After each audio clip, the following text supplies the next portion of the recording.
بسم الله الحمد لله والصلاة والسلام على رسول الله السلام عليكم ورحمة الله وبركاته ummadda Soomaaliyeed meel kastoo ay joogto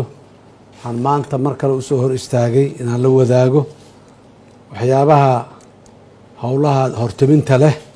ama muhiimadda leh ee aan rabno dalka inay muxuu ahay direction ama jihada dalka inuu dhaqaaqo aan rabno sida la wada og yahay dalkeena dadkiisa boqolkiiba 70 in ku dhow waa dhalinyaro da'yar ah oo wiilal iyo gabdhaba leh meel kastana ku nool dalka waa mustaqbalka dalkan iyo muxuu ahay awoodda dalkan meesha ay taalo waa meeshaas sidaas daraadeed maadaama mustaqbalkeena uu saaran yahay dhalinyarada dowladdeeda waxaan rabaa in ay hortabinta barnaamijyadeeda hortabinta ay ka mid noqoto horumarinta dhalinyarada dhinac walba ayaa rabnaa inaan u horumarino dhalinyarada waxaa rabnaa xagga aqoonta xagga fikirka xagga maxaan ku irahday fursadaha intaba inay ka hormaraan laanna waxaan aaminsanahay dhalinyarada Soomaaliyeed markii fursad la siiyo in ay cid walba ka fiicnaa karaan inay cid walba ka horumari karaan inay cid walba ka awood badan karaan wax soo saari karaan sidaas daraadeed maadaama dalkani ay fursadaha ay ciriiri iska noqdeen dowladdeennuna ay muddo dheer dowlad nugul soo ahayd welina ay dowlad nugul tahay waxaan rabnaa inaan markaan aan xoogga isugu geyno sidii dhalinyarada iyo horumarinteeda dhinac walba ah looga fikiri lahay waxaan rabnaa galabta rabaa inaan ku dhawaaqo inaan furayno haddii alla yiraa hindisaha horumarinta dhalinyarada qaranka ama dhalinyarada Soomaaliyeed oo aan rabno talada dalka inay wax ku yeeshaan jihada dalkan uu aadayo waxyaabaha la qabanayo waxa mustaqbalka ee soo socdo ay la wada hiigsanayo dhalinyaradu inay doorna ku leeyihiin talana ku leeyihiin muhiim maaha inay titles iyo xagga iyo ka yeeshaan laakiin talada mustaqbalka qaabeyntiisa inay dhalinyaradu ay aasaas u yihiin saldhig u yihiin ra'yigooda iyo caqligoodana uu yahay midka lagu soconayo oo aan anigu aaminsanahay inay yihiin dadka ugu habboon ee inay caqligaas dhiibtaan waxaan abuuri doonaa ayadoo dalka guud ahaanba saaxada siyaasadda inaan furno aan rabno oo sida dastuurkeena uu caddaynaya aan rabno in xuquuqda isu imaatinka xaqa isu imaatinka xaqa wada tashiga xaqa maxaan ku rahay afkaarta xorta ah oo madax bannaan dadku inay gudbiyaan ayadooba dastuuri ay tahay meel taallo haddana inaan abuurno jawi dhalinyaradu ay isugu imaan karaan ra'yigoodana ay dowladnimada iyo qaabeynta mustaqbalka Soomaaliya oo dhan ay ku beerin karaan shirweyne qaran oo dhalinyarada Soomaaliyeed ah dal iyo dibad meeshii ay joogaanba inay wakiiladooda isaga yimaadaan oo ay ka shiraan ajandayaal mucayana oo ku saabsan qaabeynta mustaqbalka ummadda iyo qaabeynta mustaqbalka dalkan waxaan rabnaa markaa in dhalinyarada Soomaaliyeed meel kasta ha joogaan ay u diyaar garoobaan muxuu ahaay madaladaas ama shirweynahaas qaran oo aan mar dhow deydkiisa soo cayimi doono soona sheegi doono wuxuu ka mid yahay waxyaabaha hortibinta u leh dhalinyarada ujeedooyinkeedana uu yahay in xiriirka dhalinyarada iyo dowladdana la xoojiyo xiriirka dhalinyarada dhexdooda iyaga ah gobollo kala duwan ha ku noolaadeen dalal kala duwan ha ku noolaadeen mihnado kala duwan iyo maxaan ku rahdaa ha ku jireen iyo inay yani iska warqabaan oo dhalinyaro ahaan dhalinyaradu ay iska warqabto dhalinyaro ahaanna xaqa ay leeyihiin iyo danaha ay leeyihiin iyo waajibaadka dalka uu ku leeyahay ay fulinayaanba wax ay ka tashadeen oo ay iswarsadeen oo ay ka doodeen oo isaga warqabaan inay noqoto ayaan muxuu ahay aad iyo aad yaan ugu talinaynaa una rabnaa inaan ka sheegno shirweynayaashu waa isdaba socon doonaan dalka gudihiisa marba meelaa lagu qaban doonaa marba meel ayay dhalinyaradu isugu tegi doonaan laakiin albaabkaasi maantaan bilownay waa furan yahay waanu soo socdaa haddii alla yiraa insha allah taas marka intaas aan ku soo koobo waxaan rabaa kale inaan ayadana galabta fursad waay aan ka dhawaajiyo dadka Soomaaliyeed ma aha dhalinyarada oo keliya ee dadka Soomaaliyeed meel kastoo ay joogaan in la abuuro fursadahaas oo ah shaqo abuur hindise shaqo abuur ayaa waxyaabaha hortabinta leh oo dowladdeeda xukuumaddeenu inay la timaado aan rabno maalmaha usbuucyada bilaha soo socdo waaye waxaan rabnaa inaan abuurno fursado in dowladda loo wada shaqeeyo oo dhalinyaradu ay wasaaradaha iyo meelaha bes ma aha dhalinyaradu waa inay iyagu lasadooda ay awood leeyihiin oo ay shaqo abuuraan dhalinyaro kalena shaqo u abuuraan laftooda waa midda aan lahayn dhalinyarada haddii fursad la siiyo wax badan ay qaban karaan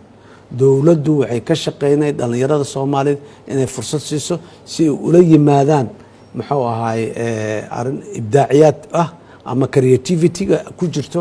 xoogga iyo awoodda ku jirto tabarta ku jirta dhalinyarada inay la yimaadaan oo ay kula yimaadaan hindisooyin aqoon ku salaysan oo ay ku samaysan karaan shirkado ganacsi initiative ama hal abuur ay ku dhaqangeli karaan dowladduna ay gacan ku siiso si koox kastoo dhalinyaraha isu tagtaaba koox kaloo dhalinyaraha ay fursado ayagana ugu sii abuuraan oo ay usii socoto waxaa intaas dheer muhiimadda koowaad oo dalka xoreyntiisa ah ayaa hadda noo horeysa mar inaan dhalinyarada xoogga isla saarno dalka sidii loo xoreyn lahay si aan usoo jiidano investmentiga caalamiga dowladdani waxay ka shaqeyn doontaa inay abuurto jawi oo maalgelin caalami iyo maalgelinta soomaaliya hantida soomaalidu ay leedahay ee dibadda jirta hantiilayaasha soomaalida ee la cabsaday hantidooda la cararay ee dibadda geeyay inay soo celiyaan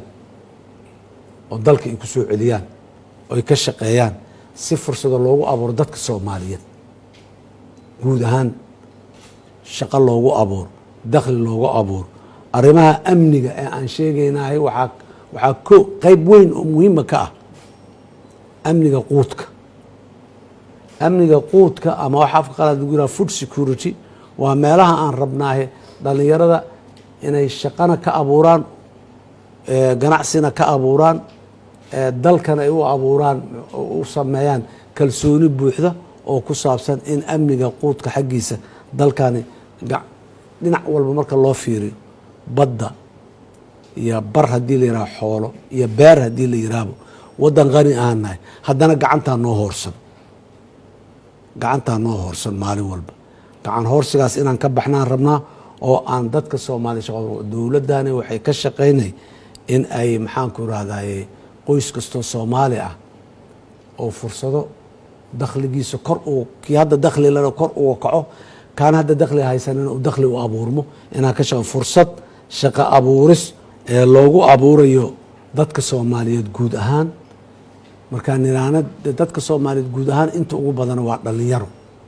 hadda mar kale dhalinyarada ama haddana marka dalka soomaaliya tallaab kastoo qaado dalkaa la xoreey hadii la yidhaha waa dhalinyaro dhaqaalihiisa kor haddii loo qaado la yidhaha waa dhalinyaro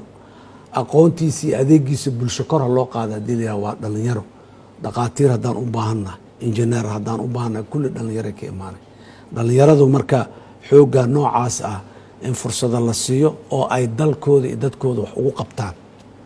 yaan loo wada hanqal taagin in dowladda loo shaqeeyo dowladduna furasku way furi doontaa way ballaarin doontaa in ay muxuu ahay shaqaalo badan oo dowladda u shaqeeya la qaato laakiin waxaan rabno waxay tahay inta dowladdani ay abuuri karto shaqo ah waxaa 100 jeer ama 1000 jeer ka badan inta shaqo ee privateku uu abuuri kara ama hadda uu hayo shaqaalaha dowladda ilaa 5,000 iyo jarjar waayaa la yiraa privateka maanta jira meeqaa u shaqayso meeqa kunaa u shaqayso waa 2 jibaari 3 jibaari 4 jibaari waay marka mar walba waxaan xoojin doonaa privatekana waxaan rabnaa privateka yaryar oo ay dhalinyarada shirkadaha yaryar ee ay dhalinyaradu ay ka tahay hormuud maaha kuwa waaweyn oo muxuu ahay balaayiinta doolar haysta maaha kuwa yaryar ee hadda jirana in lasii dhiirigeliyo haddii ay adeeg hayaan iyo hadday wax soo saar hayaanba kuwa cusubna in la abuuro oo ay kusoo biiraan saaxada haddii ala yiraha sidaas daraaddeed waxaan rabnaa dhalinyarada soomaaliyeed meel kastoo joogaan ha u diyaargaroobeen dalkan in ay horey u dhaqaajiyaan ha u diyaargaroobeen in ay dowladdooda gacanta inta qabsadaan fursadaha uu dalkan leeyahay oo dhan inay gacanta ku dhigaan ay ka faa'iidaystaan maanta haddii aanay ayaga sidaa yeelin meel bannaanaanaysa ma jirto fursadihii inta soo baxaan haddii ay waxaan saan u lena waxaa ka mid ah fursaa abuur maayo mar dhow fursadahaas abuur maayo haddii aanay dhallinyaradeenna aanay buuxin oo aanay qaadanin meeshu cidlo ahaan mayso waa lasoo buuxinaa waxaana soo buuxinaya dhallinyaro kale oo maxaanku irahda ajnabi ah odayaal waayeela nooma soo shaqo tegi doonaan. waxaa noo soo shaqo tegi doono generationkan meesha taagan, wiilashan iyo gabdhahan iyo inta la da'da la midka la aqoontaa xataa yaa noo soo shaqo tegi doono. marka annagu aan u xaydxaydano, una diyaar garowno furaskaas inaan annagu buuxino, sidoo kale inaan abuurno. furaska annagaana laga rabaa inaan abuurno. dowladduna fursadahaasi ayaduna dowladdu wixii furas abuuri karta, laakiin yaanan meel loo fadhiisaninoo la dhihin dowladdaa soo wado. idinku inaad abuurtaanaan rabnaa.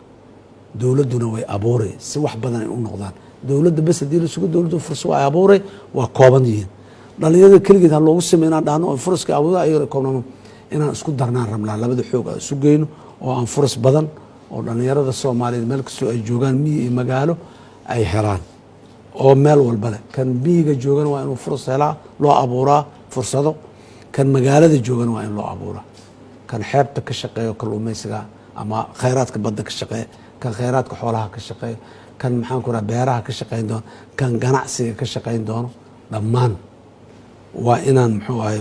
maxay ahayd gabagii dheeraayo abwaankii soomaaliyeed, dunidaba ma joogto dowlad wada karaaniya. yacni ummad xafiisa wada fadhido oo warqadtiin baranayso midna warqad saxiixayso ma dhici karto. dunida ma wada noqon karto. waa tii shaati madow haysataa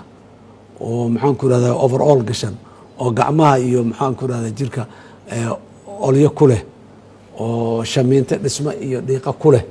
oo socoto waaye. markuu shaqada ka soo baxana inta isnadiifiyo suudkiisa soo xirto, muxuu ahay magaalada yimaada asigoo oo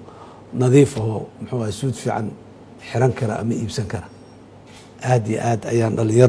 dhalinyarada soomaalida meel kasta joogaan leeyahay, dhalinyarooy dalki iyo dadki iyo deeqa badan ee dhex yaalaba idinkay marti idin yihiin. yaan laysku halaynin, yaan laysgaabsanin. xoog iyo awood iyo aqoon iyo caqli dadka dunida ku nool haddaadan ugu saraynina uguma hooseysaan. nafsadiina ku kalsoonaada, dowladdiinana ku kalsoonaada, dalkiinana ku kalsoonaada. horay u dhaqaaqa haddii ala yihah, beri iyo beri dambaba haddii ala yihah. aad iyo aada umahadsantihiin. wasalaamu calaykum waraxmat ullaahi wabarakaatu.